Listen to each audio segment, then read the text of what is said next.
Welcome to the Journos. I'm Peter Martin, Hugh McDonald, Stephen McGowan and Tam Cowan here with me to discuss domestic issues and issues further afield. You've got a wry smile on your face. You think I'd forgotten your name there? I thought you were going to give me a middle name. I've always wanted a middle name. We couldn't afford one when we were wee. Did you get a middle name?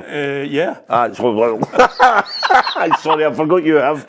Stephen? No. You? No. Oh, that's strange. So we're all poverty stricken, eh? Right, Tell you bad it was for poverty, you can throw us one in the Christmas crackers, right? I always mind my mum sending me to the woman next door with a button and asking her, could she sew a shirt onto it for me? that's poverty. Yeah, absolutely. I can see a Monty Python sketch coming right now, can you? Anyway, we've got lots to talk about. Title race on between Celtic and Rangers. There's a £60 million kitty waiting in the Champions League group stage next season for the winner of the Scottish Premiership. Is it game on now with Celtic slipping up against Kilmarnock? We'll get the thoughts of the guys on that. Is it time to reset on VAR before it kills the game that we all love?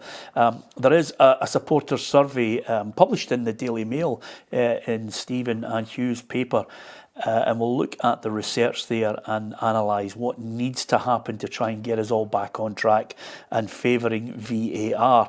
Maurizio Pochettino wants more money to spend at Chelsea. They've only spent over £1 billion. I'll give you the exact figure later because I want you to try and come up with the top 10 managers in the spend since the start of the English Premier League. Who spent the most money and where are they in the top 10? And is Pochettino in that top 10? Turkey suspends football after a referee is attacked by a president of a football club, of all things. The game's gone mad. And with Scottish football in mind, can you name the top 10 footballers at this present time in Scottish football? And that's on performances this season. So not necessarily whether you think they're a great footballer and where they should rank overall in the list. It's about the top 10 footballers performing this season. So it's subjective. There'll be a few arguments here and there, a few we disagree with, some we agree with, but that's what we're going to be talking about. So, title race on. Stephen McGowan now. It looks as if Celtic are determined to make a title race. They've dropped points 4 times already this season, and I think the performances have been just totally lacking in consistency. I think Brendan Rodgers touched on it at the weekend. They can produce 45 minutes of half-decent form, but they can't produce 90. And I think the chickens are coming home to roost when it comes to their summer acquisitions. They're clearly been shown not to be good enough. Luis Palma possibly gets pass marks. Most of them don't. And I think eventually that's beginning to tell. Now, whether Rangers are good enough to capitalise on that, whether they're good enough to really push on, I don't know. I think the big thing for them will be if they can get this Viaplay Cup final won this weekend, just get a bit of momentum, a bit of belief, a bit of confidence, and really ask questions of Celtic come December the 30th at Parkhead. Yeah, if you are listening to pundits, journalists, fans, and then you obviously, hear the counter from some people connected to Celtic, they would say, wait a minute, this narrative is outrageous. They've only lost one game in the league and now there's panic. Yeah, well, I think they only lost one game, certainly, but just, as Stephen points out, it's 4 games that they haven't taken, full points from. And what is normally a very tight title race up here, 4 games to do that already before Christmas, that's quite a blemish. I think the interesting thing about the weekend is, I think Celtic fans and people around, even pundits, if Celtic go and batter a team, and they can't break through and it's nothing each, or the other team gets a goal and it ends up 1 each. There's frustration amongst the Celtic fans, there's irritation amongst them, fair enough. Sunday was different. Sunday was a completely different animal from even going out of the League Cup early in the season at Rugby Park. Kilmarnock deserved to win that match. They deserved to win that match. So that is when sirens start going, and then when questions come up about attitude amongst the players in the second half, Kilmarnock completely overpowered them, bullied them, and not just physically, but with the tactics as well, stretching Celtic, going to areas where Celtic are weak, and I think that is where the big questions came up that might not come up after maybe drawing nothing each against St Johnstone at home. They might say, well, that's just one of those days. I think Sunday's game was a different dimension, Peter. Yeah, I mean, you can beat someone over the head with the stats till you're blue in the face, but you can't fool the fans when they're actually what they're watching is not great. And as Hugh highlighted there as well, some teams are looking and saying, well, we can have a go at Celtic and Rangers, and the evidence is there. They might not get the overall 3 points that they're looking for, but in some cases, they can lay a glove on them. Well, for me, there's no doubt there's been, I think, a huge drop in standards this season when you look at the league. When you look at, in inverted commas, the entertainment value, quite frankly, it's not there, and it would have been easy in the past maybe to have pointed a finger in particular at the clubs out with the top two. And they've not got any money to spend. They're not able to bring in top quality players. But I see a lot of signs of that now with Celtic and Rangers. I thought the second half, when I watched the full game, Celtic at Rugby Park, I thought they were just something really, really lacking. And I think if I was a Celtic fan now, rather than thinking, right, who are we going to bring in January with an eye on the next European campaign, I think there'll be a lot of Celtic fans who think, actually, we need the players in just for the domestic football in it, because we really, really need to strengthen. And saying that, I kind of agree with what Stephen, I think, was getting at there. As a Motherwell fan, if you ask me, I could take my pick of players for Celtic and Rangers. I'd still be angling towards the guys in the green and white hoops who I think could strengthen Motherwell before I would look at too many guys at Rangers. So I still think Celtic will have enough in the locker, to use that cliche, to win the league. But I agree with Stephen as well, it's absolutely crucial for Rangers, obviously, to win this League Cup final. And then if they win it, who knows? Confidence is a great thing. And, that's what we're finding out at Motherwell. Absolutely right just now. When we were motoring, when we did chalk up some wins, when we were, and it seems like a lifetime ago now, the third best team points-wise for the calendar year 2023. Now, again, when the confidence goes, and, the results have been awful, and we're very, very lucky to get some last-minute draws and stuff like that. It's night and day with teams, so I'm fascinated. If Rangers win the cup final, get into the game, the Old Firm game, or the festive period, what a game that will be. It'll be absolutely brilliant. Yeah, I mean, the strange thing about it is, if you look at even before Brendan Rodgers, Stephen, you have a situation where the only positive from Europe has been Rangers. Celtic's performances have not delivered in Europe over the last few years, and the reason why there's this shift is Rangers' last 10 games, 8 wins, 2 draws. Celtic, 5 wins, 3 defeats, 2 draws. Europe has been a failure again, and some people are saying, well, where was the spark or the kick from the new manager? Rangers have got it. They're not necessarily the finished article or playing unbelievable football, but they've got a spark from them. I think you said yourself, it precedes Brendan Rodgers, that situation in Europe. Yeah. I mean, you can back, that's the thing. I mean, actually, Neil Lennon's the last Celtic manager who delivered half-decent results in Europe, you would argue. Yeah. I know Brendan Rodgers' first season wasn't bad, couple of draws in Manchester City, it's a bit of life, a bit of spark then, but the problems in Europe are... They're quite long running. They've been going on for a while.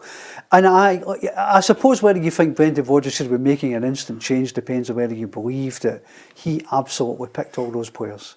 Whether they're absolutely on him, or whether you think that actually, he's been landed with some who maybe in an ideal world he wouldn't necessarily choose for himself. Yeah. That's the $1 million question. No, you say it as a question. I'm glad you brought it up. It's an absolute fact. And anybody who puts it out there is quickly reined in. The calls are being made, but it's a fact. He didn't pick them all. He wanted 4 players. We said it in the summer. Some of us were quickly chastised for saying it. And then 2 weeks ago, Brendan Rodgers came out and says, I wanted 4 players. I didn't get them. I mean, that tells you all you need to know. I mean, there are 9 or 10 players that you're looking at, and you've said only Palmer is the one that would get past marks. I'd like to see him really assert himself in January. Now, how likely that is, I don't know. But as the manager, and he said at the AGM, I have the final say over the players. So really, he has to say, look, what I've been presented with over the summer isn't necessarily what I would want. This is what I want. This is what I expect, and play a more kind of proactive role in finding the players, if you like. And then it has to be on him as a manager. He has to be accountable for it. I don't think you can a position sustainable where he can continue to say, well, you know, I need quality. He has to play a part in going and finding the quality, I think. Yeah. And he has to be more active. And if that happens, and if he stands and falls and signings that he was perfectly 100% involved with and happy with, then so be it. But, you know, I think that really needs to happen in January for me. Well, John Park's available again, wasn't he? Who were the guys that he brought to Celtic? Well, but he was... But John Park's no way getting back in there because Michael Lowell is... Well, you also got to remember, John Park left the club under Brendan Rogers first time around. Right. And then Lee Congerton came in, so I don't think that's a likely Well, scenario. quite the sad thing is here, you know, if ever there was a time that you thought, God, if only there was a strong Hibs, Hearts, Aberdeen who could really put some inroads in here. But here we are again sitting in December, and we all know only too well it's a two-horse race. And as much as those two have been faltering, there's still nobody that can lay a glove on them. Every time, because you talked about that calendar year with Motherwell. Remember the second half of the season, barely won a game and still finished third, wasn't it? Yeah, absolutely. Similar scenario now with St Mirren. Yep. Look at St Mirren kind of falling off a cliff in terms of their form of results, but they're not falling down the league. Aye, absolutely. I think you made a good point, which I think we all agree on. Over the last few weeks as well, the standard in the league is the poorest in a long, long while. Just look at where Livingston are to where Hearts are. There's, what is there in it? 15 points or something like that? 14, maybe not as many as that. It's 13. 13 points from Livingston to Hearts. Yeah. So, I mean, they're much of a muchness. The league, I love talking up Scottish football, and I think Scottish football is really brilliant at every level in terms of engagement with community, what it means to people, etc., etc.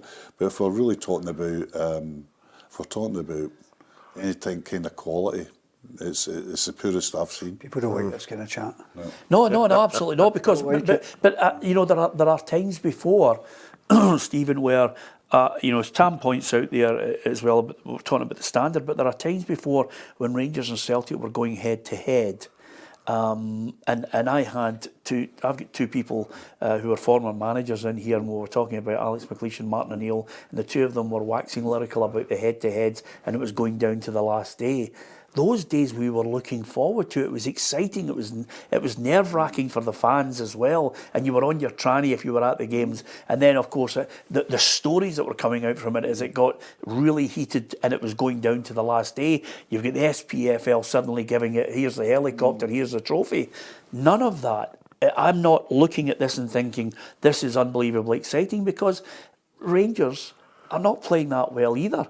They're not exactly tearing it up. But the good thing from his perspective is Philippe Clement is getting a battling performance out of them. And now the big question is, Celtic's run up to December 30th is Hearts, Livingston and Dundee before they face Rangers. Rangers run up is Aberdeen in the Cup, then they've got St Johnstone, Motherwell, Ross County.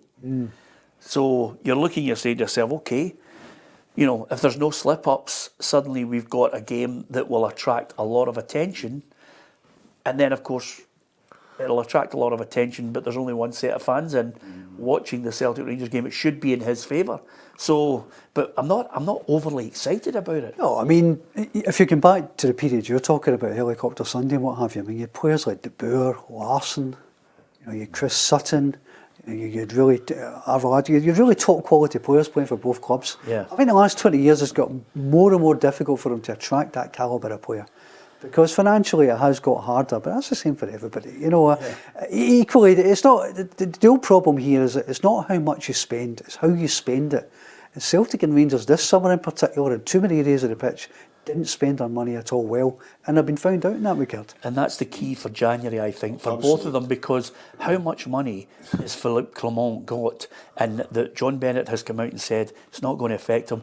And then, of course, the big question is, who is going to be signing the players in the January window? I think this is a crucial thing, because all the time the narrative was, anyway, if Celtic were ever in trouble leading up to January, they could just bring the chequebook out and kick on. And now there definitely is a title race, no question about it. I never write off title races anyway. I never see the point of it.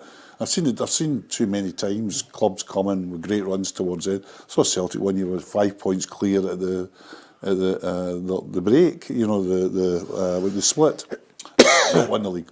So I always never see the point in calling title races.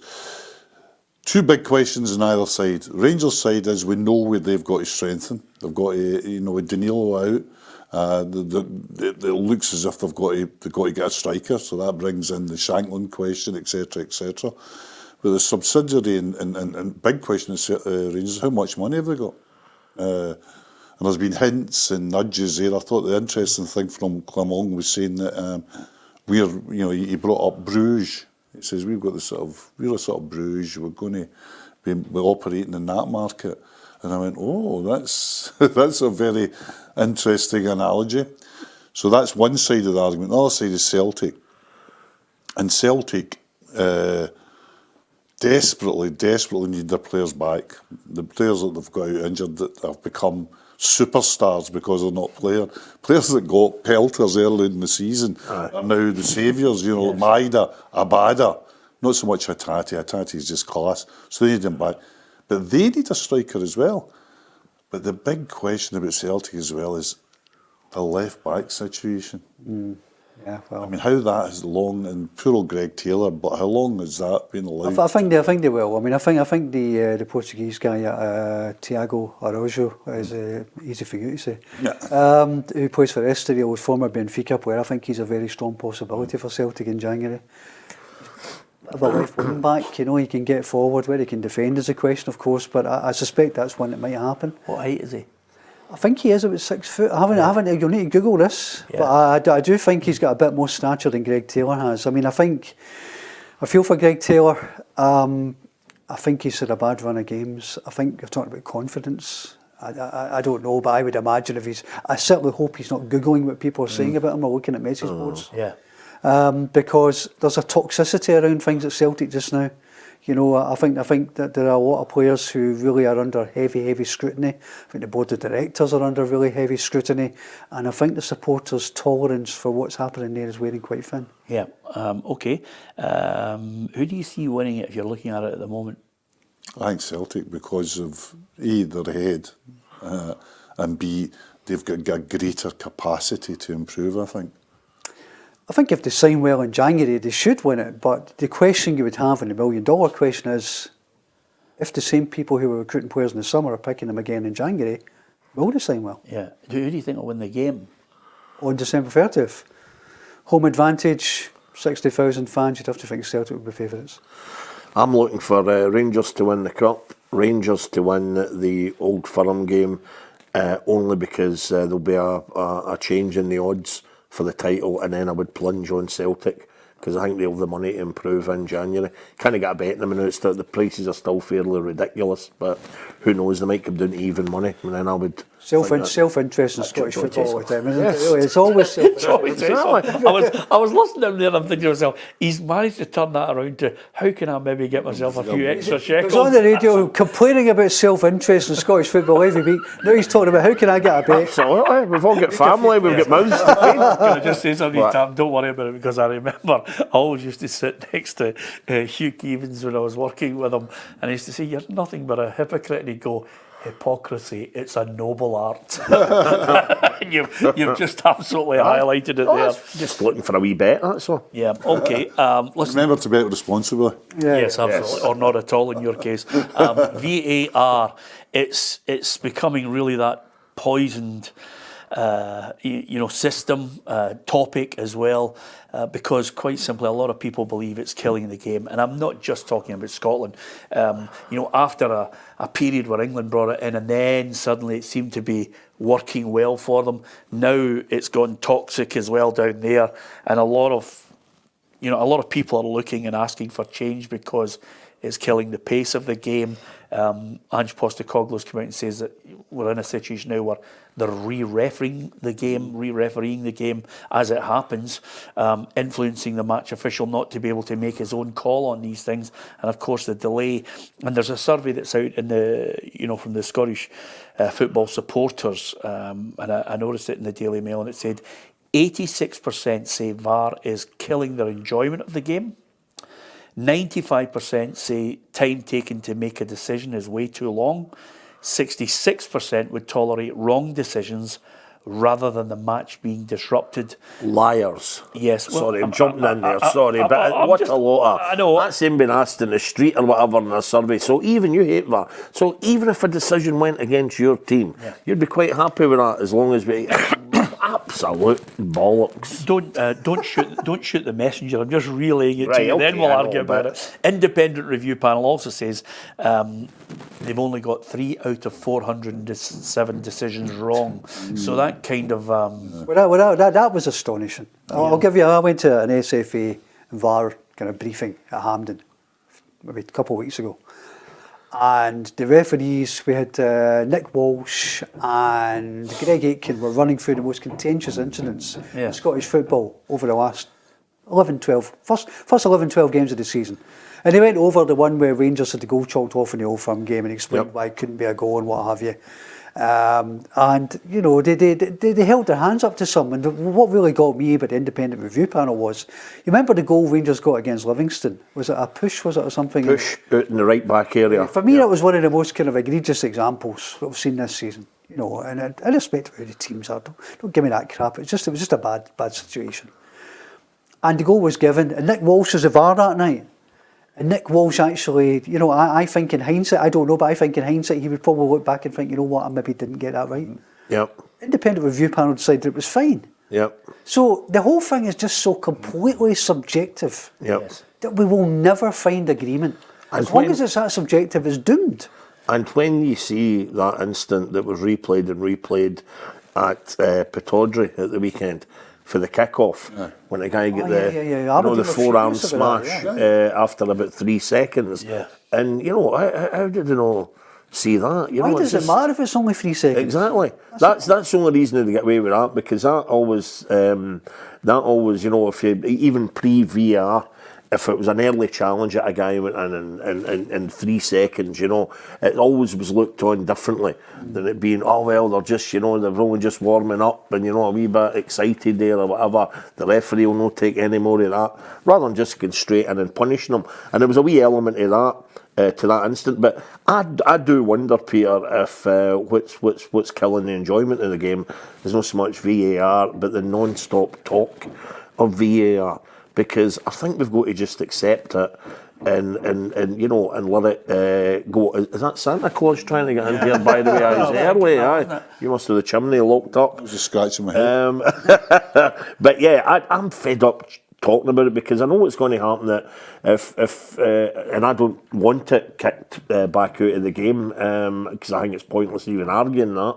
It's here to stay. But I know for a fact that if we get rid of VAR in Scottish football on the eve of the festive Old Firm game, you know that we're going to see something utterly explosive, and we won't have the cameras to fix it. We say, well, look, you wanted it kicked out, I'm really, really sorry. We've still no, in my opinion, had what I always call the nuclear moment in Scottish football, domestic football. The nearest we've had so far was McTominay against Spain, which was still baffling, you know. No complaints for the Spaniards about it.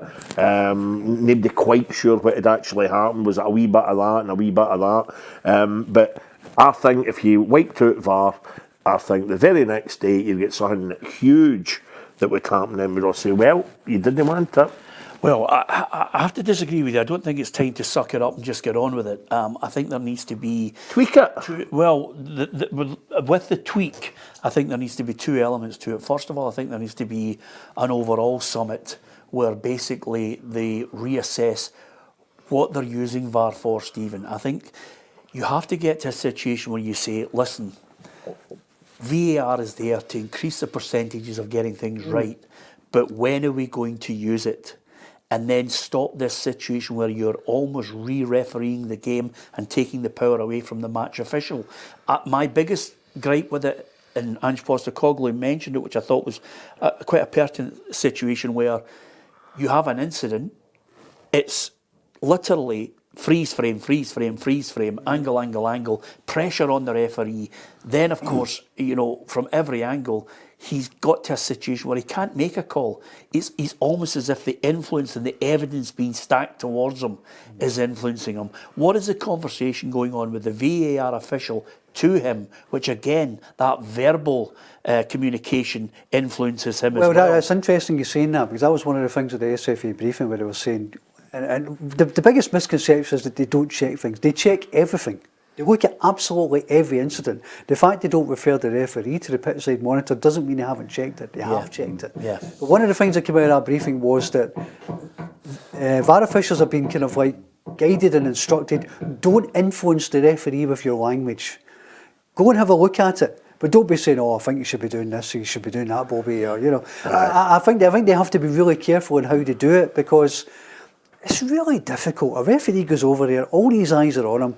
How does he turn around and say, no, I'm sticking with that? I think there's one referee that's done it on one occasion, and no you prize know what, for guessing who. they found he was wrong. Aye. They decided he made. There was one. Was that David Monroe at Dundee, the Dundee Milligan red card? I think that was one maybe where he stuck by his decision and actually he was marked down for it. The interesting thing though, see about the language is it's getting to a stage though that what the VR assistant says, even calling him over presents a problem, because the pressure's immediately onto the ref.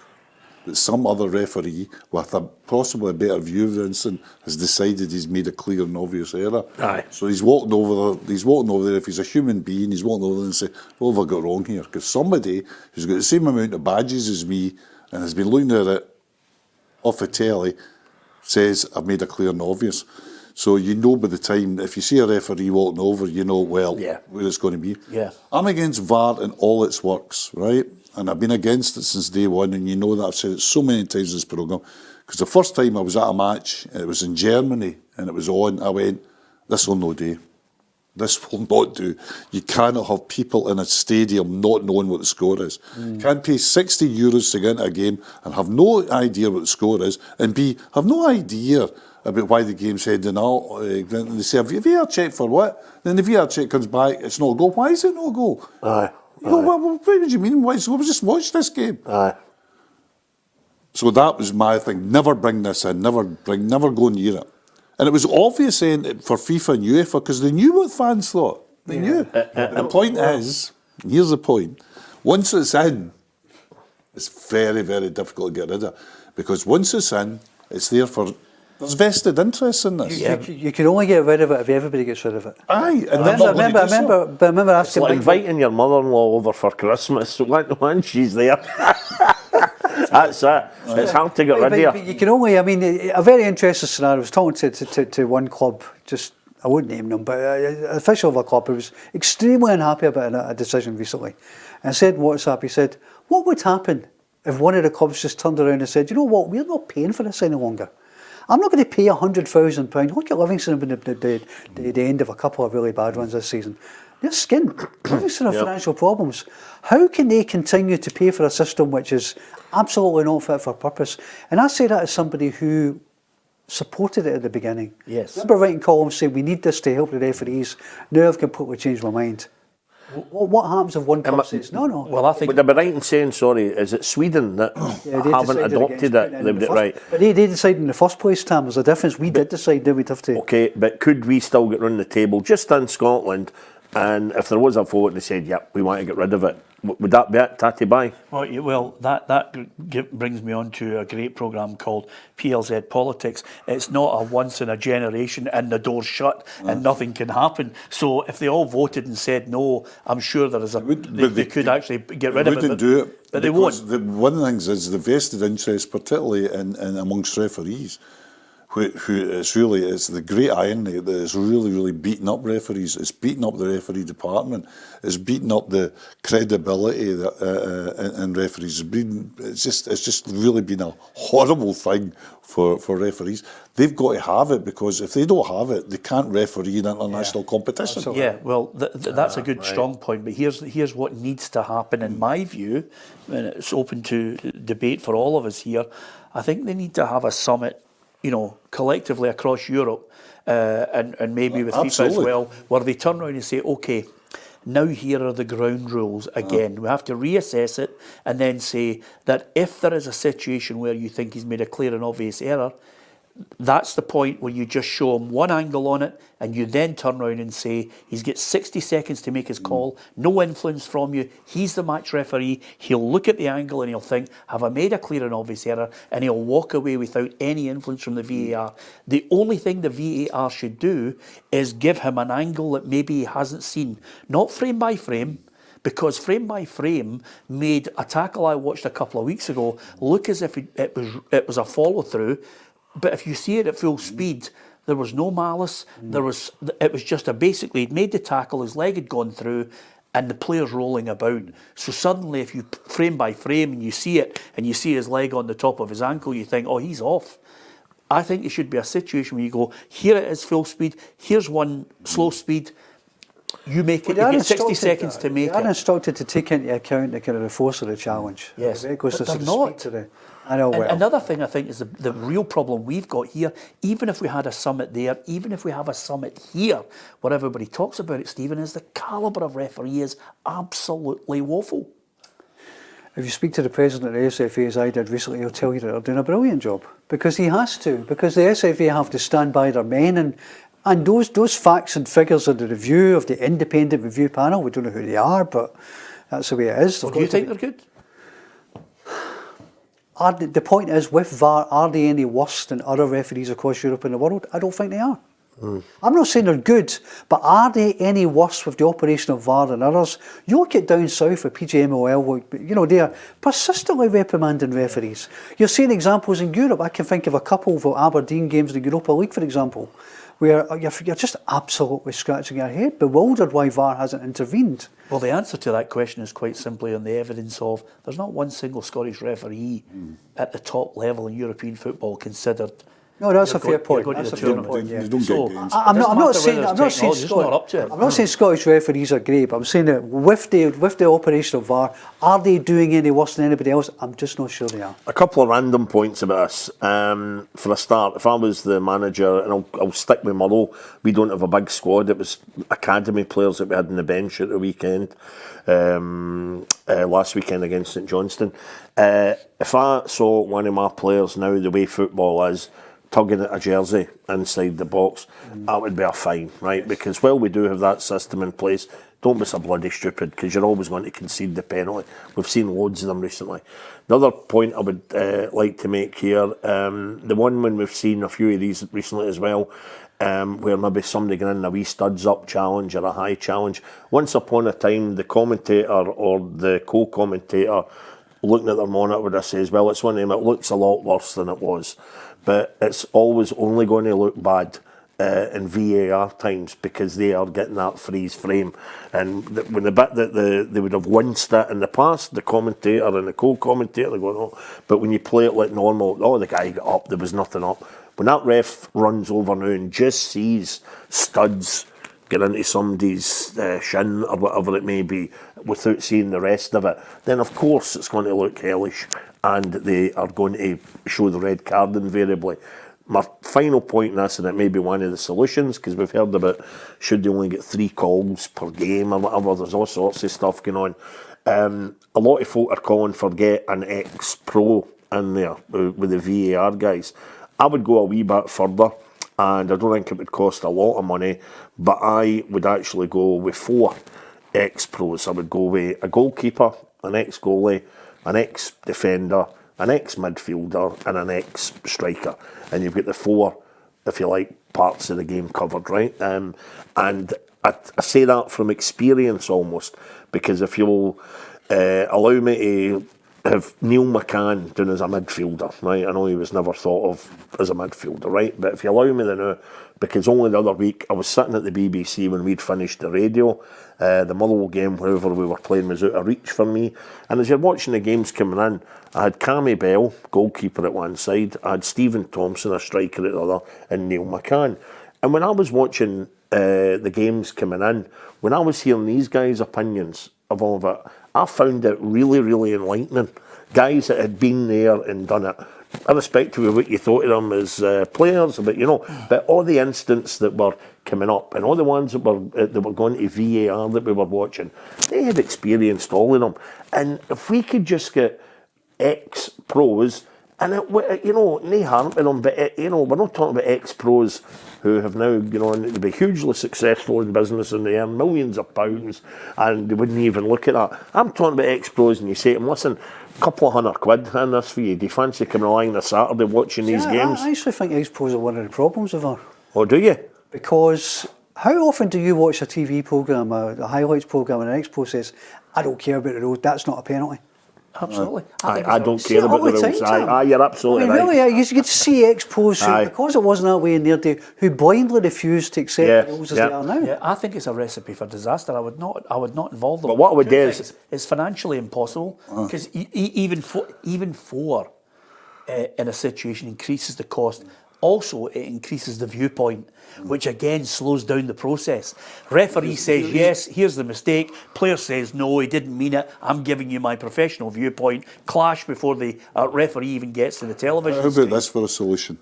What is the only part of technology that's been introduced to football that has caused no controversy whatsoever? Is it a goal? Isn't it a goal? No goal? The ball line thing. Because you know why? Because it works and it's black or it's white. Yeah. Yes. Factual. Quick, and it's quick.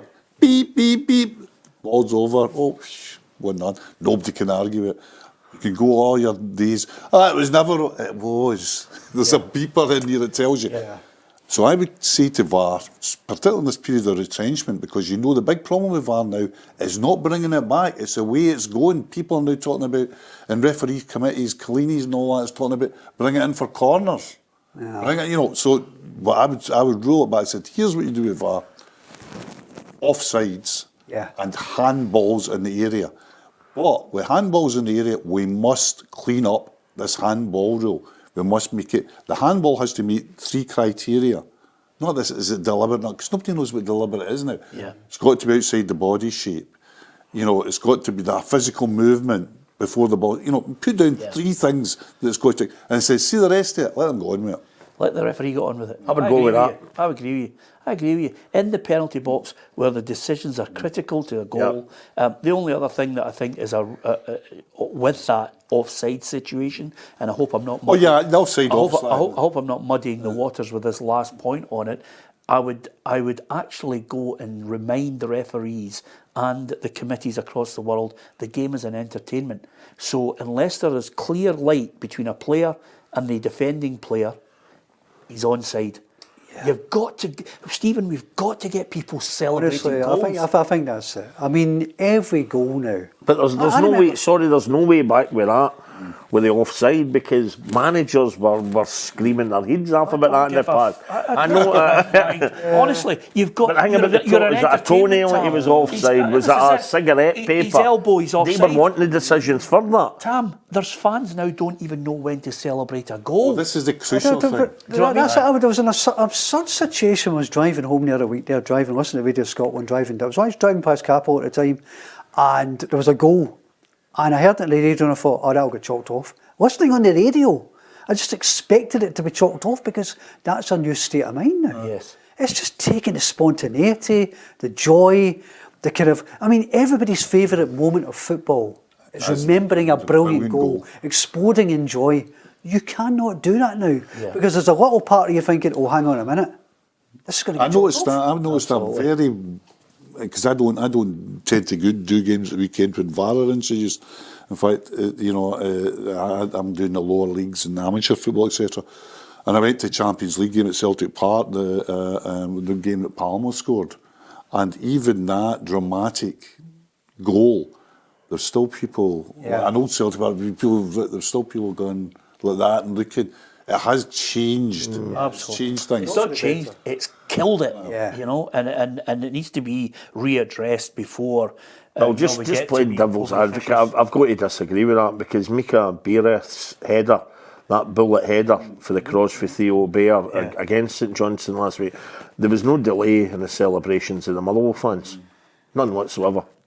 No, but with all due respect, Bears come from the left-hand side and played it back the way. Yeah, I know, but it might have been, I wonder if that was offside. Just going purely on what the boys are saying. yeah. There was no delay there, and I would even argue that, you sometimes get the wee double celebration and you celebrate your goal originally and then you think, they're going to the 3.5 VAR, minutes later. and then again you go, wow, But great. to regurgitate one of your old jokes, it was about the 93rd minute, and when the ball hit the back of the net, I looked down and I saw you turning round to the other Motherwell fan who was still in the stadium. Is that in?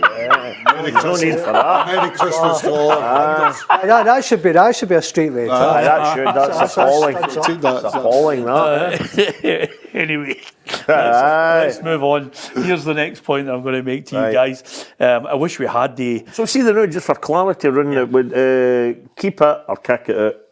I would definitely kick it out, but it's not an option. Stephen, kick it out, aye. Factual decisions only, no subjective. Right, aye, kick it out. Aye. No, keep it and do exactly what we're talking about in that Let's penalty be bold. box. If Sweden didn't adopt it, I know the situation with the refs and looking at major competitions and all that, but let's get round the table and say, we don't want this. Yeah, well, And it's expensive as well. it won't happen, but there definitely needs to be a reset on it. Top 10 spenders in the English Premier League in its history. The reason why I nearly fell off the chair laughing is when Maurizio Pochettino said he wanted more money to buy players for Chelsea, and I thought, the world has gone mad, and that whole league down there has gone absolutely and utterly crazy. How much has he spent already? Well, here's the point. Ballpark figure. Do you think See, you can use me as the shock sounding board here because I don't bother with English football. do you think he's in the top 10 spenders? And remember, he's been here twice. He must be then. You think he's in? Yeah. Is he not? Give me a position.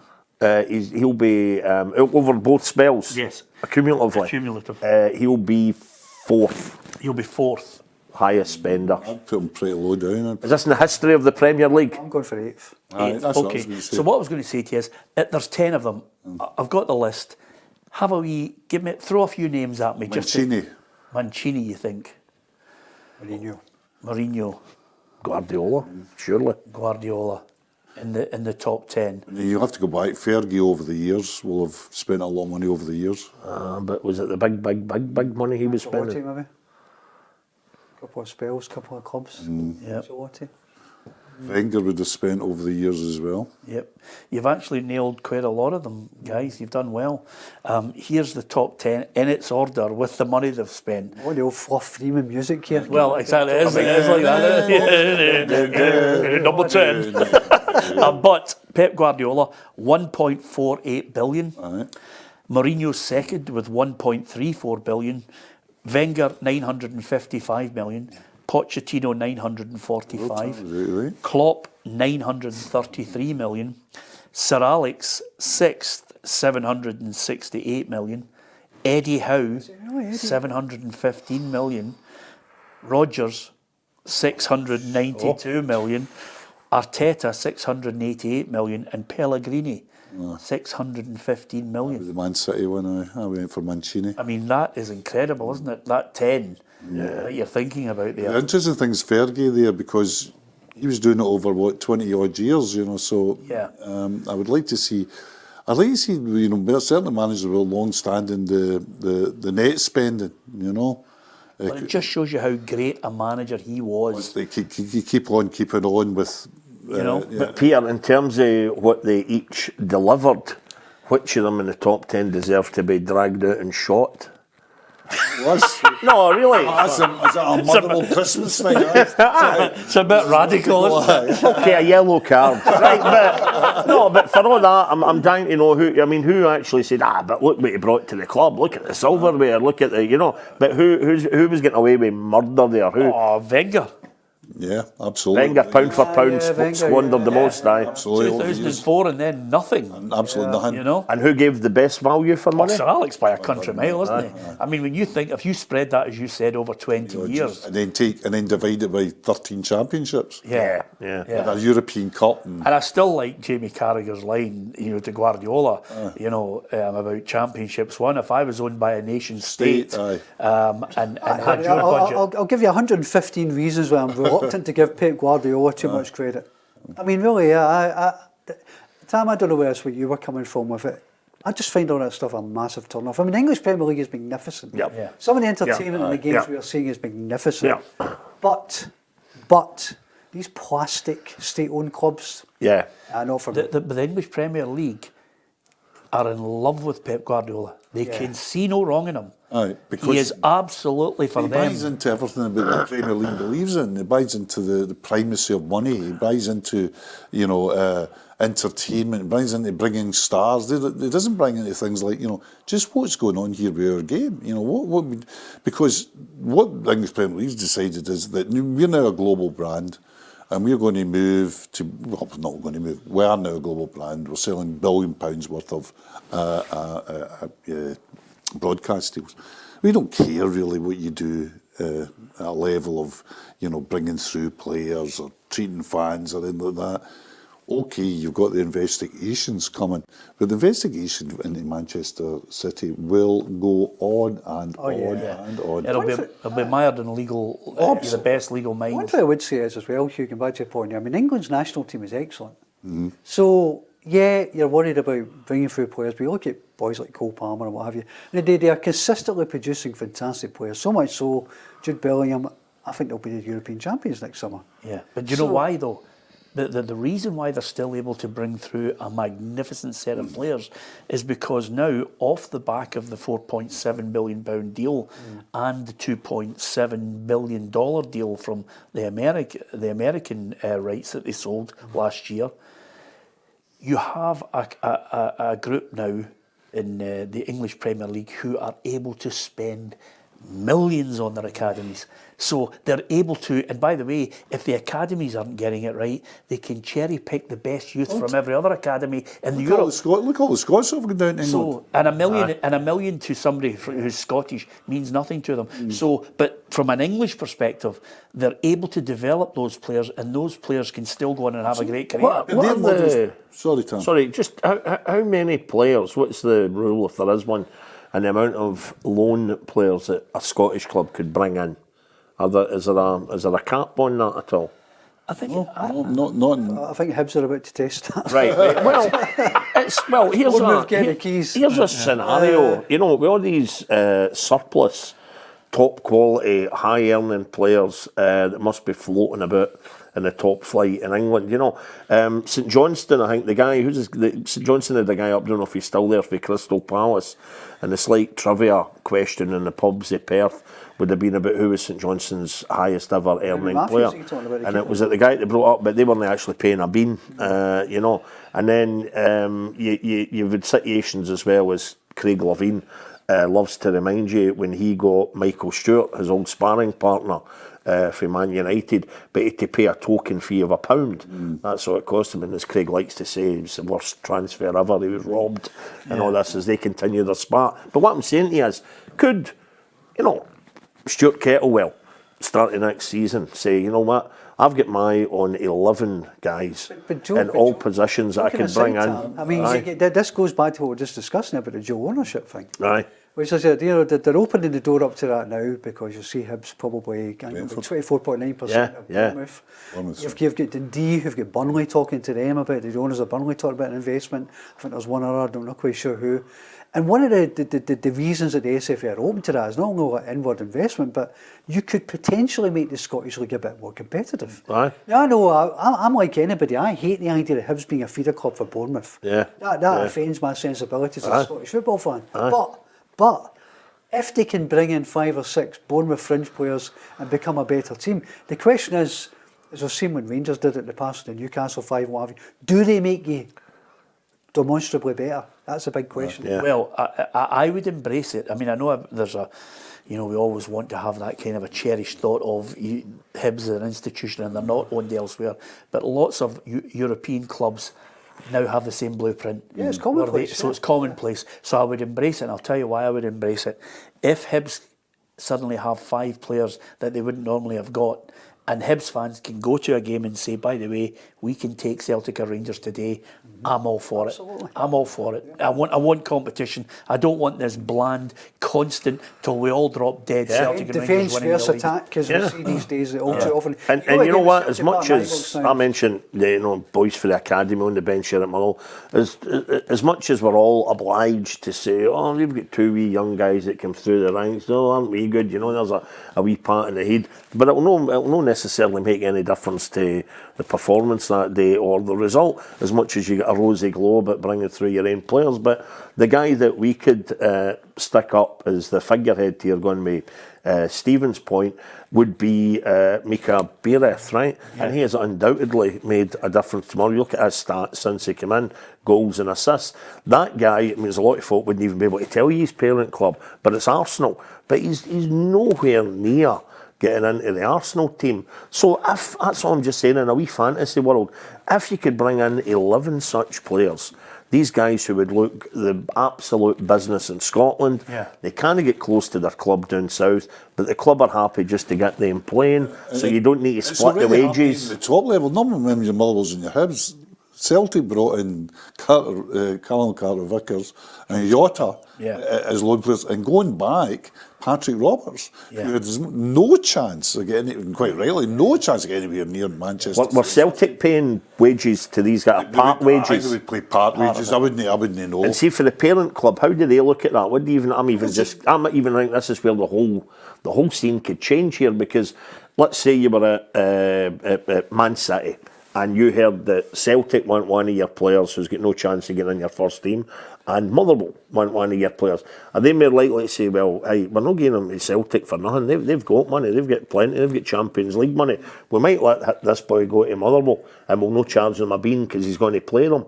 But is there any likelihood in that? Well, you can't rule anything out. All bets are off. It depends on what opportunity you're offering him, and if there's a guarantee that he's going to play regularly every week. But yeah, I remember talking to an agent in the summertime about a Manchester City player Celtic were linked. I can't remember the name. And said, "Is there any chance if we come up here?" He says, "Well, we've got 35 offers."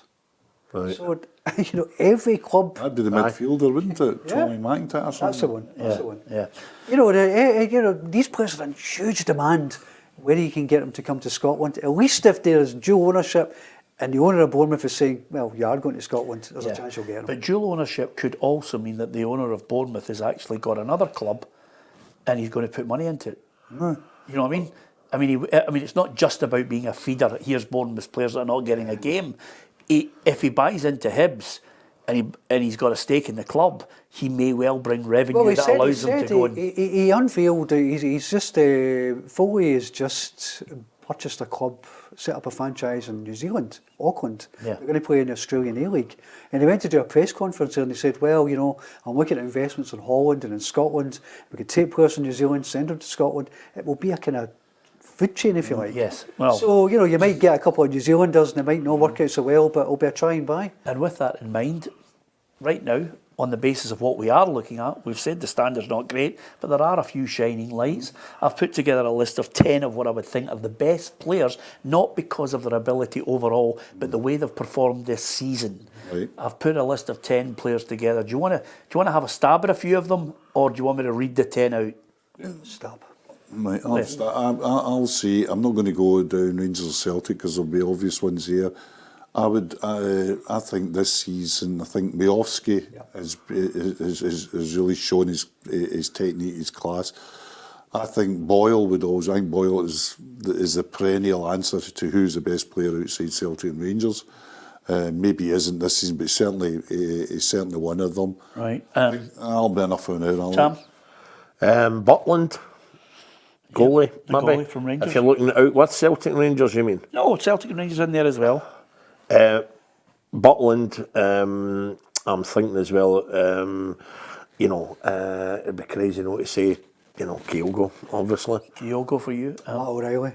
He's I would come have on wanted again, Shankland in there as well, personally. Yeah. He's not had a great season, by the way. No. But just as Hearts captain, I think he's one player who, we talked about Rangers, I think he's one Celtic was a sniffer. Yeah. Are you basing this on the best in Scotland, best that you've seen, or the best at their club? I'm just looking. Carter Vickers in as well, because although he's not had an outstanding season, he's another player who's worth a showing when he doesn't. Abdallah Sima, I think, would be a definite for me. Yeah, absolutely. So I put together 10 of the players that are performing consistently, and if you went to the fans and said, look, who are the absolute standouts here this season? Not who you think's the best player in the league. And basically, your 10, Peter. McGregor, O'Reilly, Butland, Seema, Mark O'Hara, Martin Boyle, Lawrence Shanklin, Miofsky. I put Vassell and Armstrong in because Armstrong's a good shout. I like Vassell. I think Vassell, when he's in the Kelly team, is absolutely, He's a leader, Kyle Vassell. Yep. So, I mean, that's 10. You said Cameron Carter-Vickers. I didn't put him in because I didn't think he'd played enough. He's been out What's for a while. fascinating about that, let's look at here, you top with Callum McGregor, and the amount of stick he's taken this season, I think, from his own supporters a lot of the time. Yeah. We're just not really fancying what he's doing so much. I think partly because he's been playing in a more kind of holding role. Yeah. I don't really know if that's his perfect game. I think he's better up the pitch. So He is better up the pitch, but the thing about it is that consistently convinces me to put him in is he's reaching that level now where unless he's a 98% out of 100, whereas me, I think he's a well-oiled machine constantly doing 85, 90%. If there's no McGregor, Celtic are at a complete loss because he does things. He takes the ball off the back line. He joins the play. He's just if you look at his percentage of passes completed, it is way off the charts, and that's why I put him in there. I mean, of the other players, any other players in there, I like Beereth, but he's not done enough. He's been injured too much. And if it had been the first half of the season, then I immediately would have had Liam Kelly in there. But if Liam was sitting next to you, knew he'd be the first to say, "Off now, keep me out of it. I need to get the finger out my." And what about the other boy you've just lost through injury, young boy? Lennon Muller. Lennon Muller, yep. But again, it's whether you want to pick the 10 best players and so on, or whether you want to give them a wee pat in the head. No, I accept that. I was just saying these are players who would have been mentioned, but for various reasons, injury, not consistently in the side. I don't think we've forgotten too many there, Stephen. I'm sure Rangers and Celtic fans would think that it should be all their players. Would you have James Tavernier in there, or I'm interested. It's funny you say Mark O'Hara and Danny Armstrong, two players I see all the time who I'm always really impressed with every time I see them. Yeah. Great athletes, really determined, head down.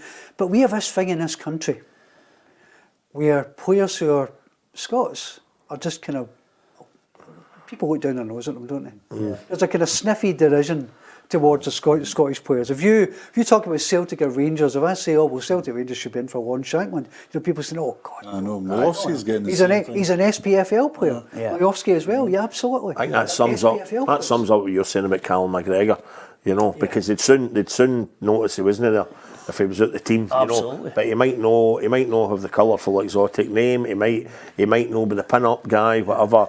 He's just there expected to do what he does week after week after week. And Butland, I think every Rangers fan would agree, top drawer. He's been brilliant. He's made that transition from McGregor not being missed because he's a good keeper. And Seema, for me, who was, he suffered a fair bit of flack and has popped up and he just keeps scoring But goals. Butland, for me, is the reason why we do have a title race. Butland saved so many points. He's a match-winning goalkeeper. The way Alan McGregor was in his peak, the way Fraser Foster were, terrific. It seems an interesting one, Peter, but it's for another programme, is Rangers have already said we want to buy him.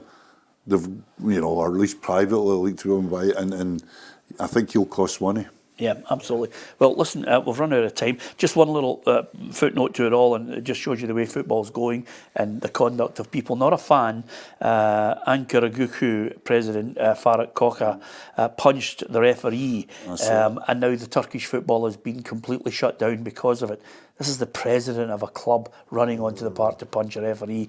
We are in dangerous times, Hugh. Absolutely, and the thing is, we always say only in Scotland, when things happen, and it's only in Turkey. I mean, I actually saw the incident, and I saw the referee after the incident, and the kicker he had on him. Yeah. It was terrible. Terrible. Is that the Turkish expression? Aye. Yeah, I was just about to say, and for the benefit of our Smoke younger a- generation, Smoke a kika. a keeker is something that makes you not look as good as you should. I would. That's a criminal offence. The criminal Aye. justice system should deal with it. Well, I agree with you. Not only that, but it sends the wrong message right down through the levels of football if you have someone doing that. So I hope he's not in charge of that club as we move on. It is a criminal offence, and last Friday night, was it? I watched, for the first time in my life, Midnight Express, the brilliant movie.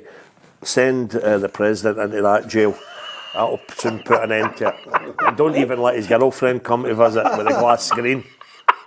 Tom, somebody's going to have to watch that movie now On that note, to see Oh, they exactly should what you're watch talking it. about. Absolutely. Superb. Anyway, apart from anything else, we don't try and solve the problems of the footballing world, but we certainly have a good natter about it anyway.